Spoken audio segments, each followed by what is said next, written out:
অবৈধ দোকান শুরুতেই প্রাণ ফিরে পেল পানপট্টি লঞ্চঘাট।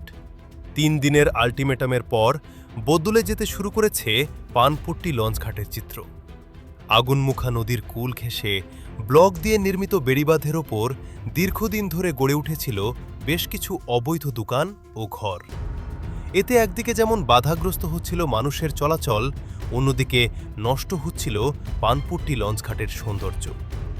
প্রশাসনের পক্ষ থেকে অবৈধ স্থাপনা সরিয়ে নিতে দেওয়া হয় ৩ দিনের সময়সীমা।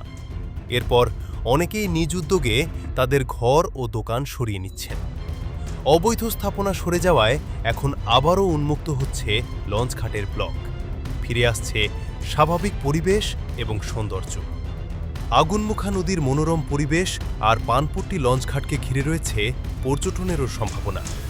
সঠিক পরিকল্পনা ও সংরক্ষণ করা গেলে ভবিষ্যতে দেশের বিভিন্ন স্থান থেকে পর্যটকদের আকর্ষণ করতে পারে এই এলাকা। পানপট্টি লঞ্চঘাট দখলমুক্ত হয়ে যেন আবারও ফিরে পাচ্ছে তার প্রাণ।